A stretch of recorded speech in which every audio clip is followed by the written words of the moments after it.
book that I've published is called Evidence for Murder: How Physics Convicted a Killer.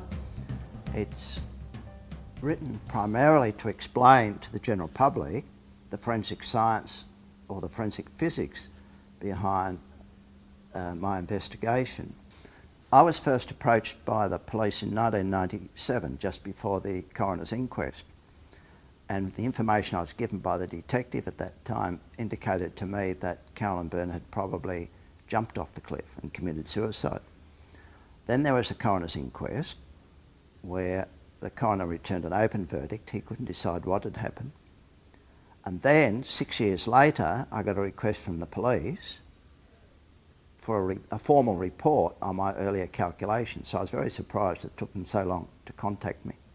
My first task was to try and identify whether or not it was possible for Carolyn Byrne to have jumped off the cliff herself, or whether indeed it was possible for somebody to have thrown her that far. Well, I was advised initially by the police she'd landed 9 metres out from the cliff and 30 metres down.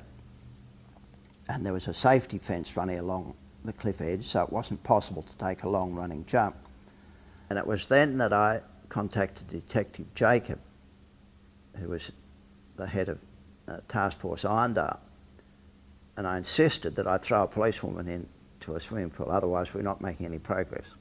So he found a woman of Carolyn Byrne's height and weight and a few detectives, and we started throwing policewomen into the pool, but they were reluctant to hold the woman particularly firmly or to throw her aggressively, with the result that the speeds were all low speed attempts. And nevertheless, I wrote a report that said it appeared to me that she was not thrown. None of the policemen could throw her fast enough. At that point, I started asking a few more questions of the police. How did they know, for example, exactly where she'd landed?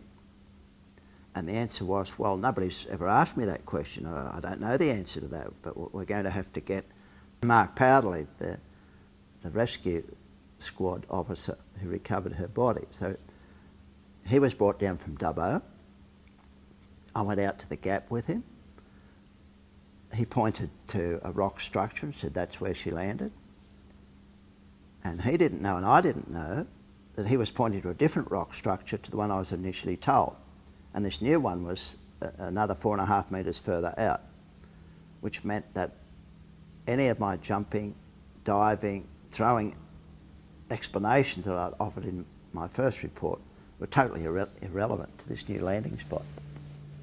And it was then that I convinced Paul Jacob that we need to try harder, both at throwing and running and jumping.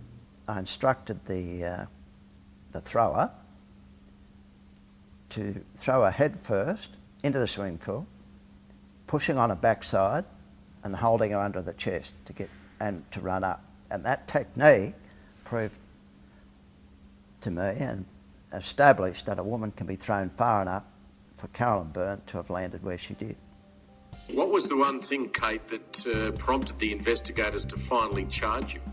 Look, it was the fact that they got a physics professor, Professor Rodney Cross from Sydney University, and they were able to do scientific tests to prove that it was almost impossible for someone of Caroline Byrne's athletic ability to run full pelt off the cliff and land head first into where she was found. Carolyn's family is quite grateful for the work that I had done, and they've expressed that to me, particularly Caroline's father, Tony, who has suffered for 13 years, not knowing whether justice would prevail in the end. I could continue this discussion for hours and tell you all about the experiments, but it's all in the book if you would like to get the full details.